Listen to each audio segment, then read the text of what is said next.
The healthcare power of attorney allows very personal decisions. So similar to when I said, I don't care about your money, I care about who takes care of your kids. Well, this is the down and dirty, who's going to make really important personal decisions. Not only things like, do you go into a nursing home or do you stay at home, but things like whether or not life-sustaining treatment is given, whether or not food and hydration is given. Those are incredibly important issues, and they're issues you really have to talk to your client about. I had a client, I've only had one client who ever initialed the part of this form that says, keep me alive no matter what. Now, I'll tell you the reason she did it. It was actually very interesting. She did it because she had kidney failure. And the doctors, although she was mentally competent, the doctors had asked her family if they wanted to pull the plug because she was in kidney failure. And she felt so strongly that she wanted to be kept alive because she could still appreciate things, in her opinion. And she was able to make the decision that when she signed a new power of attorney, she said, keep me alive no matter what. It's also worth really talking with your clients about what that means to them. I mean, Terri Schiavo was a wonderful thing only in one sense, and that is it made people talk about an issue they hated talking about. But Terri Schiavo did not have a terminal condition.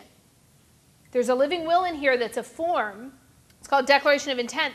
That's an Illinois form that talks about withdrawing life-sustaining treatment if you have a terminal condition. It would have done no good for Terri Schiavo. Terri Schiavo wasn't terminal.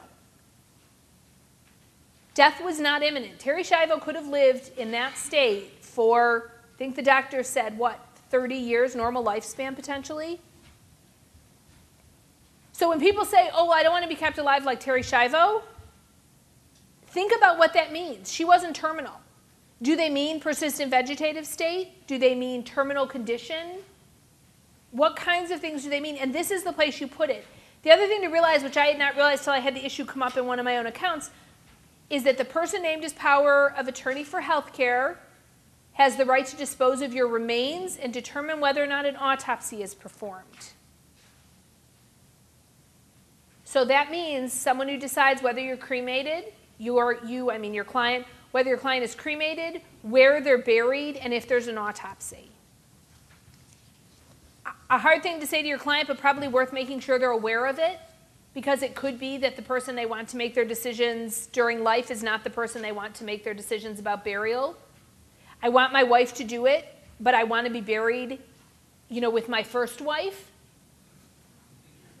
All right, it's a little weird, but no, I'm serious. You can imagine it. I mean, we all have clients who have sort of weird, things. Well, gosh, giving wife number 2 the right to make burial decisions when your expressed intent is being buried somewhere else, it's going to cause a big, huge problem with kids from marriage 1, right? Not hard to imagine. It's also organ donation, which is another one. Maybe the person you want to have decision-making authority for you doesn't believe in organ donation and you do. How am I doing on time here? 10 minutes. The HIPAA language that I talked about in the power of attorney for property is also here. It's even more crucial here. You want your agent to be able to get all your health care records and to be able to access any of it. So this language, which is at the bottom of page 11, is incredibly important. And there's another initial here to make it very clear to any provider that the person whose power of attorney this is has intended to give this authority to their agent. So I'd really important. Much of the other things are the same. Things like naming a successor, joint agents, the date it's effective and terminates on are all exactly as we talked about. There's a do not resuscitate order in your materials. This is done at a hospital. But again, it's another one that's not necessarily incorporated in the other documents. And it deals only with CPR. It's got a very narrow focus. And there is, and Pat, you might have to jump in here and help me out with this, but there is, at least in Cook County, a court order, court rule about who can sign a DNR. and whether guardians or other people can. So if your client is in that position, I would urge you to just look for that circuit court rule if they're in Cook County. I have to be honest with you, I've never had to deal with it, so I don't have all of the details of it off the top of my head. But if you have the situation, make sure that you look at who can sign a DNR. Yeah, I've not run into a problem signing a DNR, but just make sure it's on bright colored paper. It used to have to be on the orange paper, but now it's just bright paper. So, the next document that's in here is one I have to be honest, I didn't know existed until 8:15 last night. And I'm actually sort of excited to know does exist. I'm sure I shouldn't admit that to an entire room full of people and apparently a webcast. But hey, you know.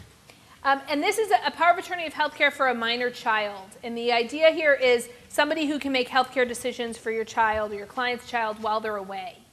Now, I said to Pat, we were talking about this, that I have my doubts how effective this would be for anything other than an emergency. If they're in the hospital and you have, your client has signed this document for someone to make the decisions, I think most hospitals and doctors are going to respect it. They're used to this form.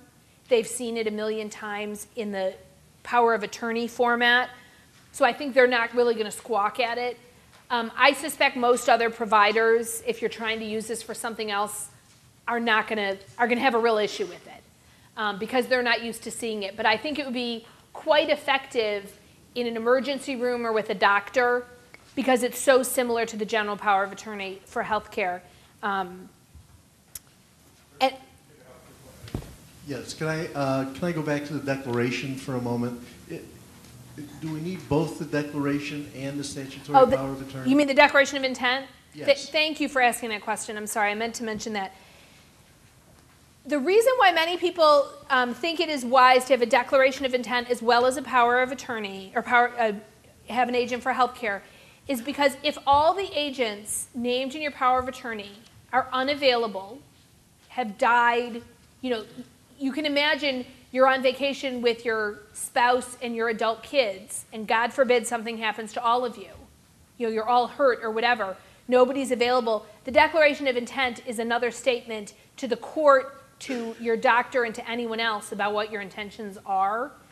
So it can be a backup if your agent is unavailable. Does one control the other? Your agent always is going to have the ability to make the final decision. It's really for if your agent isn't available. But remember that declaration of intent deals with the terminal condition. It isn't the Terry Schiavo situation.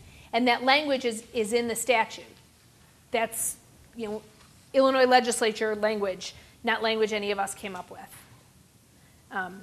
You got to do your disclaimer there. There are forms in the materials for the appointment of a short-term guardian, someone who can act for an intermediate period of time up to 60 days as the guardian of a child.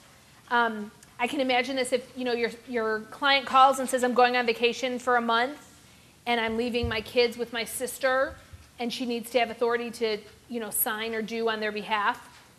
This is generally what you would use. I've never had it come up, I have to be honest, so I can't tell you how effective it would be, but I think it's likely to be effective. Is it going to be effective to register them in school? No. Probably not. Is it going to be effective again with doctors and things like that? Probably. But I think most of the time in that situation, medical things are what your client's most worried about. They can take them to the doctor and get stitches if they need them or whatever. And I think there it's probably likely to work. That would be my take.